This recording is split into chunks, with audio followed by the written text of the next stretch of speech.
Hey everyone, Kurt Outdoors here. So if you live in Canada, you've probably heard about Tom Thomson, the group of 7 Canadian artists. Okay, he wasn't actually a member of the group of 7, but he was the inspiration for the formation of the group of 7 about 2 to 3 years after his death. And it was quite a mysterious death, which is going to be the topic of this video. So I'm going to present a brief history of just the facts that are known of the events leading up to his death. And then I'll show you the actual places where all this occurred over 100 years ago and what it looks like today. So Tom Thomson was born on August 5th, 1877, and he grew up near the village of Leith, Ontario. As he got older, he took an apprenticeship as a machinist and tried some other things, but wasn't really successful at any of those. In 1908, he got a job at a company called Grip Limited, which is where he began working with many of the members of the group of 7, which was not formed at the time. He enjoyed painting landscape pictures in the Toronto area, but wanted to explore further out, and ended up taking a trip to Huntsville in 1912, where he stayed a few days and then decided to go on a little further to Algonquin Park. He first arrived at the Canoe Lake station on May the 18th, 1912, and he was hooked. He caught the bug of the North on that trip. So over the next 5 years, he would use the Canoe Lake area as his home base during the summer and head out into the wilderness to do his sketches. Then in the wintertime, he would go back to Toronto and turn the sketches into a full-size painting. While he was in the Canoe Lake area, he stayed at the Mowat Lodge, which was on the shore of Canoe Lake. He became known by all the local cottagers. But what's interesting is that there wasn't that many players in this mystery. There's just a handful of people that could have been involved in his death, if in fact his death was caused by foul play. During the 5 years he was in the Canoe Lake area, he was basically just a struggling unknown artist who liked to camp and fish and paint most of the time. He was 39 years old when he died at Canoe Lake in July of 1917. So here are the people that he was acquainted with in July 1917 and who each had a part in the events of his death somehow. First of all, there was Winifred Traynor, who was Tom Thomson's girlfriend, and her family had a cottage on the lake. She was 31 at the time of his death, and it is believed that they may have been engaged at the time. After his death, she never married and lived alone for the rest of her life. Shannon Fraser was the owner of the Mowat Lodge, where Tom Thomson would find room and board while at Canoe Lake. Shannon and Tom were friends, and Thomson actually lent the hotel owner a couple $100 in 1915 to buy some canoes for his lodge. Shannon Fraser liked to drink and would sometimes have a bit of a temper when he was drunk. Martin Blecher Jr. was a German-American who spent the summers at Canoe Lake. There are no pictures of this guy online, as it appears he's a very private person and kept to himself most of the time. His German background and tensions over the war at the time caused problems between him and Tom Thomson. They didn't like each other very much. Laurie Dixon and George Rowe were 2 Canoe Lake guides who worked for Shannon Fraser to take guests out to the wilderness for fishing and camping trips. They were good friends with Thomson, and they also were known to like drinking and boozing it up. So on the evening of Saturday, July 7th, 1917, Tom Thomson and 4 of these guys who are shown here ended up having a wild drinking party at the cabin of George Rowe. They were all drinking heavily, and Thomson and Martin Blecher got into an argument which almost came to blows. The other guys at the party separated them, but apparently Blecher is reported as saying to Thomson, "Don't get in my way if you know what's good for you." This was the last time Thomson was seen alive. So over the next few days, people started to notice that Thomson was missing. The only person to say that he saw Tom Thomson after that Saturday night party was the lodge owner Shannon Fraser, but that didn't mean anything because he was one of the guys that was drinking with them. He seemed to have gone out of his way to let everyone know that he apparently saw Thomson leave his dock just before 1 p.m. on Sunday afternoon, and he was the only one saying that. On Monday, July 9th, Thomson's canoe was found floating empty in Canoe Lake, just about at this location here. Then on Monday, July 16th, a cottager was sitting by the front door of his cabin on Little Wapamayo Island when he saw something pop up from the water right about at this location, and it turned out to be the body of Tom Thomson, bloated and decomposing. So they pulled him to shore to check the condition of his body, and this is where things get very suspicious.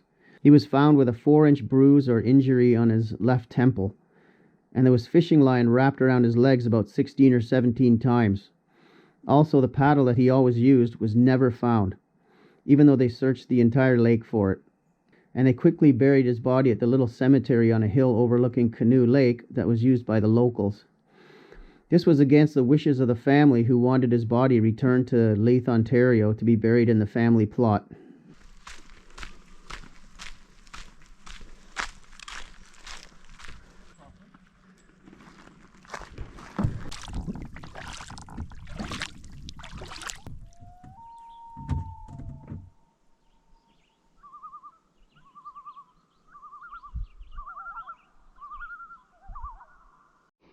My main map that I have here is a map that I drew when I was a teenager in 1978 or 1979 after I read a book. And I have all the locations marked here of the significant points. So right here, just in between the island here and the mainland, is where Tom Thomson's canoe was found, right about where I am right now, on this spot, 3 days after he went missing. These guys who lived on the lake, they would go back and forth here between the Canoe Lake Portage area there and up to the lodge, which is up in that area there. So someone would have spotted it right away, but it took 3 days before they found his canoe. And his canoe was painted a very strange color that he mixed himself. It was a bluish gray color. So there's now a summer camp on this island for kids, but Tom Thomson's body was found just up here, right in front of my kayak.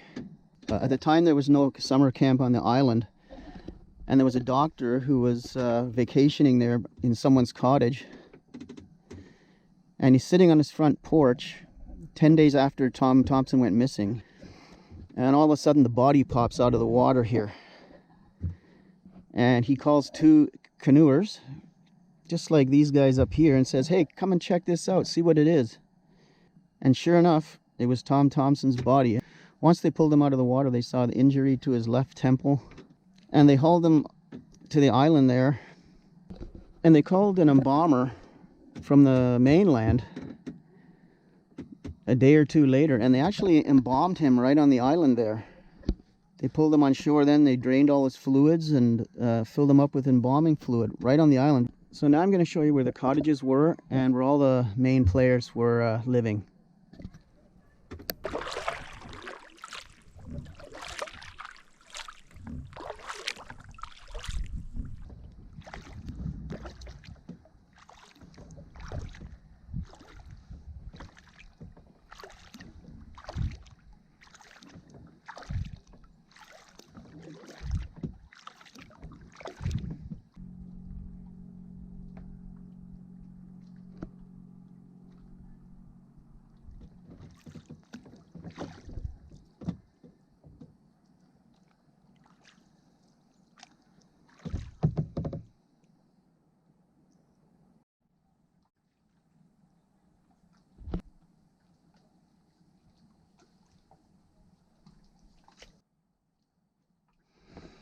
That's the house Tom Thomson used to store all his sketches before he took them all back to the city in the wintertime.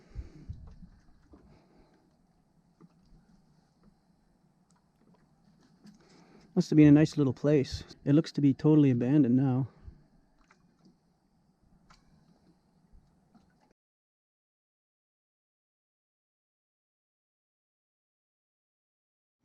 So looking straight ahead at these cottages, it's hard to believe on this exact spot 130 years ago there was a lumber mill surrounded by a town named Mowat with a population of approximately 500 people.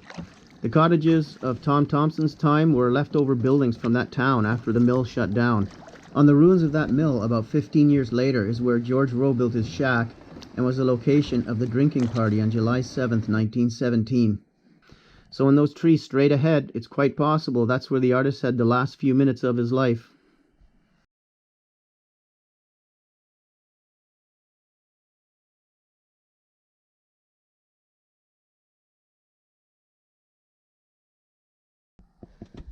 A lot of boards in the water here. Look at them all. Back in those days, the water levels in Canoe Lake were about 5 to 6 feet lower than they are now. Where I'm paddling would have been dry land. It was a chipyard where they threw all the scraps of lumber. Here's what it looked like back then.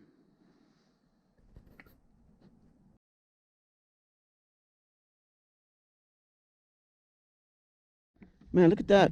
Those aren't rocks there. Those are all pieces of lumber.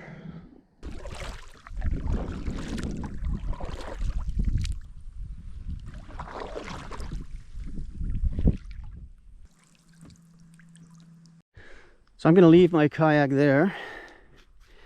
And that would have been the road going to the Canoe Lake station, train station, 100 years ago. And if they would have carried Tom Thomson's body out of here, this is the road they would have taken. And this goes towards the cottages. This is where Winnie Trainer would have walked to get from the train station to her cottage. But yeah, I hope I can find something. Man, look at the size of those moose prints. It's huge. I think it's right where that birch tree is right there. That's where I think. It's a big birch tree that looks kind of dead, but it was very much alive 50 years ago. That is it for sure. I just have to find out how to get over there. Okay, I think I found the entrance to trail here. So the other part of this mystery is where Tom Thomson is actually buried now. After his burial in this cemetery in Algonquin Park, his family was not happy about it. They wanted him buried in Leith, Ontario. So they got the help of Winnie Trainer to arrange for Tom's body to be exhumed and returned to the family. She had a hard time finding anyone to do the job, but finally found an undertaker from Huntsville named Franklin Churchill to do it.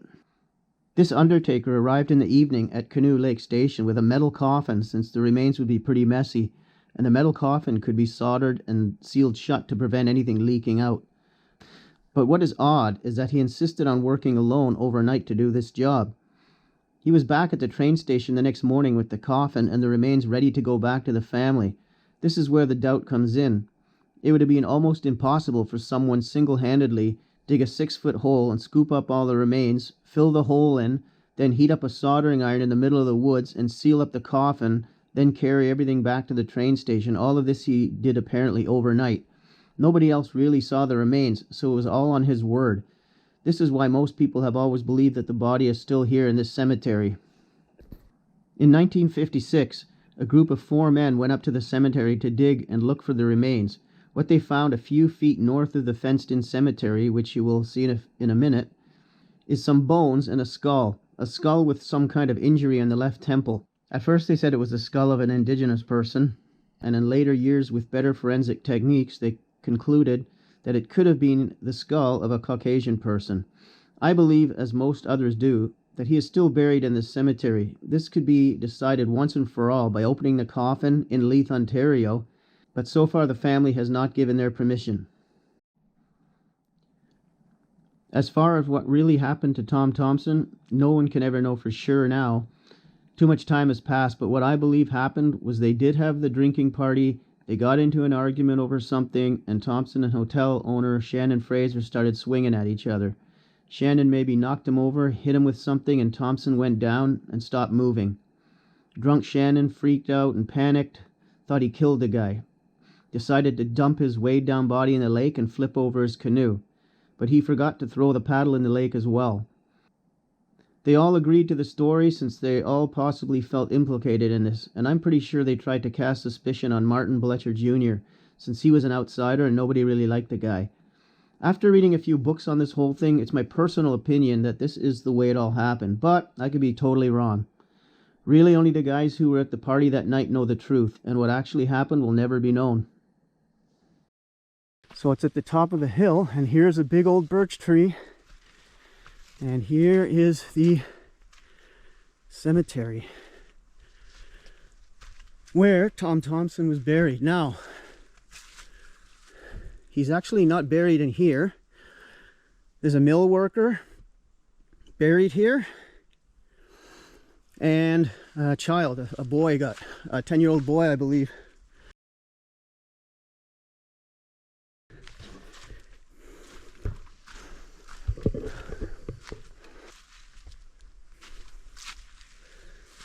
There's the kids.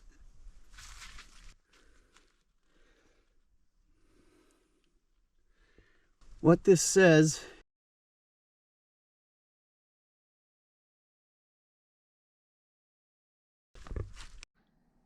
I like the hand that's pointing towards the poem below. And once you read this poem, it kind of sticks in your head. Maybe because it's true. Anyways, I'm going to show you. This is where he's buried, just straight ahead in those little bushes. Not where the cross is, but just in these bushes. Right around here, maybe here. He was buried just in this area here. I have to admit, it's kind of creepy here. And I'm pretty far from my kayak, so I'm going to be getting back, but just wanted to show you this cemetery is still here. There was 18 people in this little spot for Tom Thomson's funeral. And now it's almost all overgrown. Now I got to somehow find my way back along this trail. Just a little bit further through these trees here.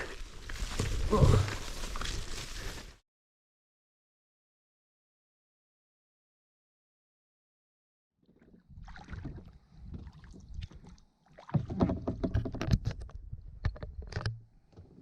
So here's some dock or some structure that's left over from the mill. This is a circular silo or something they had. I'll show you a picture of what it used to look like.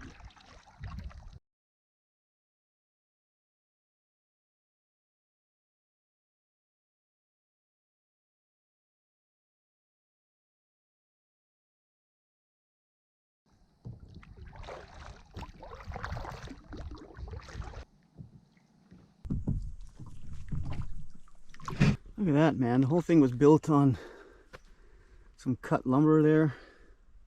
Some old bricks here. A lot of stuff going on here. But what interests me is what I've seen through the woods here. The old mill building.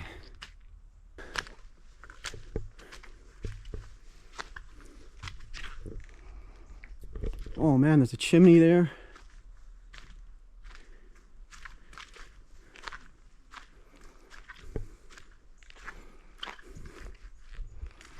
Look at that.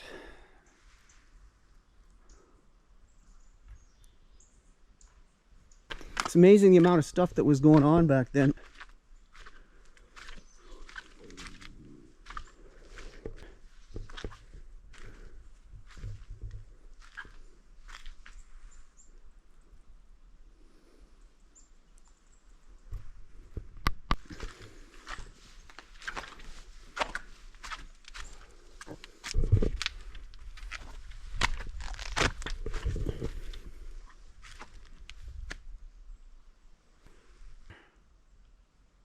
Wish there was a date on it. Super interesting.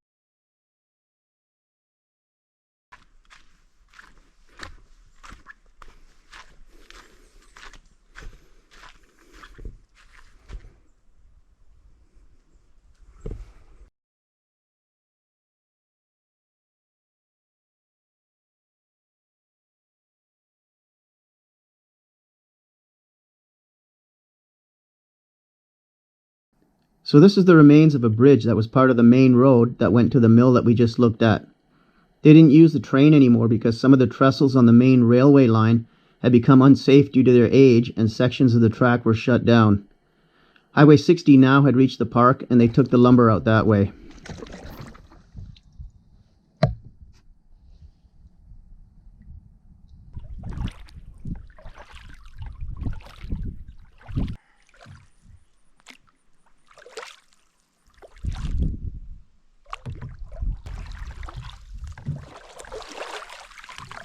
Okay, so I'm gonna go up the trestle here and see if there's any remains of the Canoe Lake station, which I don't think there will be. This is the rail bed of the main railway that ran through Algonquin Park.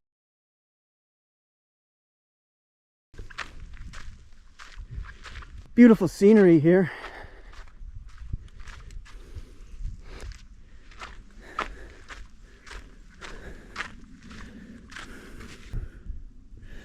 Looks like there's some kind of dock or something there. I guess people would canoe here and then be dropped off to take the train back to Huntsville.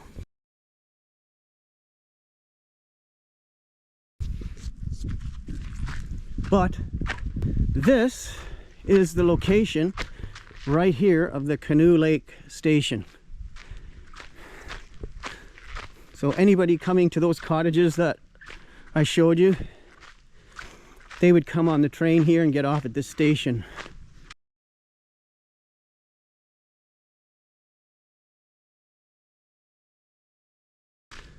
The train station was right here. Nothing left. Not a board. And that is the path that goes to the cottages.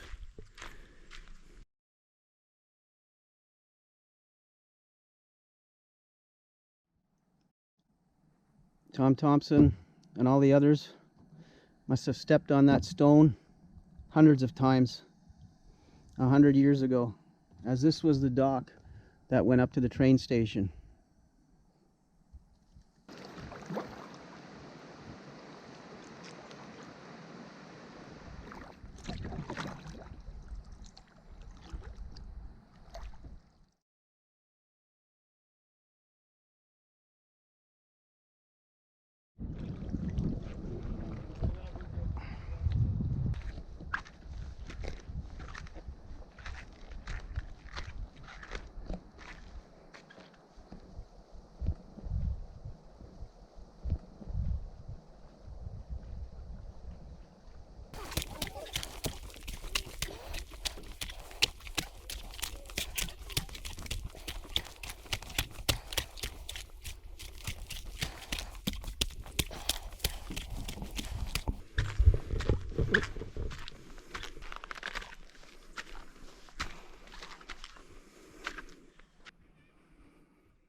So this is the last stop, showing the actual locations where the various incidents occurred and where the people lived and where the cemetery is. And if you enjoyed seeing all this, I hope you did, you should read the book. It's very interesting. It's totally jam-packed with all the different scenarios and theories as to his death, but you may even want to come down to Canoe Lake to see all this for yourself after reading the book. I hope you enjoyed the video, and thanks for watching. I'll see you on the next one.